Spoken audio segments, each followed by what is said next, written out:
कोकणातील प्रत्येक घडामोडींचे लाईव्ह अपडेट पाहण्यासाठी आताच कोकण कटा न्यूजच्या सर्व सोशल मीडियाच्या प्लॅटफॉर्मला लाईक, फॉलो आणि सबस्क्राईब करा.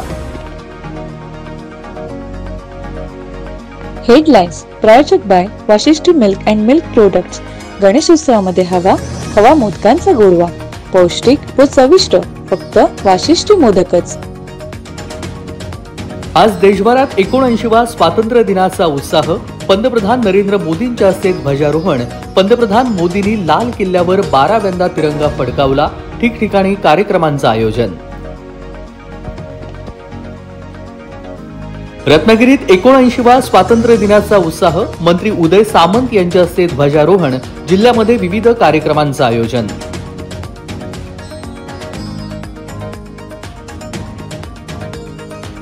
खेडमध्ये सैनिक स्कूल जामगे येथे राज्यमंत्री योगेश कदम यांच्या हस्ते ध्वजारोहण. तालुक्यामध्ये विविध कार्यक्रमांचं आयोजन.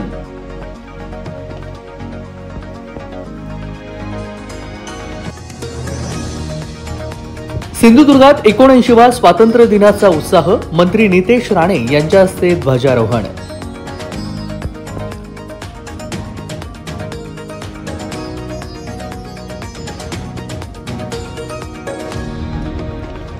चिपळूणमधील सहकार क्षेत्रातलं मोठं नाव भाजपमध्ये.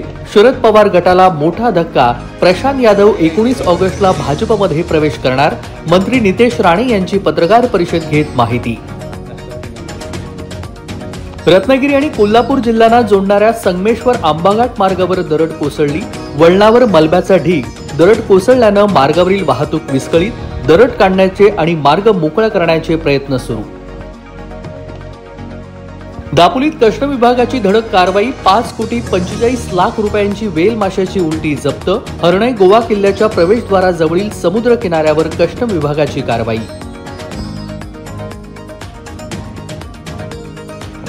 गुहागर तालुक्यातील काताळे कदमवाडी येथे जमिनीतून जाणाऱ्या पायवाटेच्या वादावरून 5 जणांना मारहाण. गुहागर पोलीस ठाण्यामध्ये 9 जणांविरुद्ध मारहाणीचा गुन्हा दाखल. मंडणगडमध्ये एसटी डेपोत डिझेल चोरी. टँकरमध्ये छुपा कप्पा बनवून डिझेल चोरी. छुपा कप्पा तयार करून 61 लिटर डिझेल चोरी. टँकर चालकावर गुन्हा दाखल.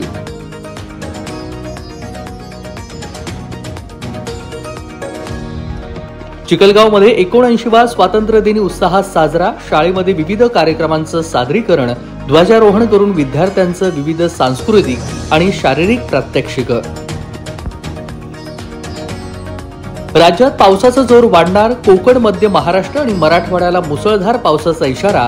कोकण आणि लगतच्या घाटमाथ्यावर तुरळक ठिकाणी अतिवृष्टीचा इशारा.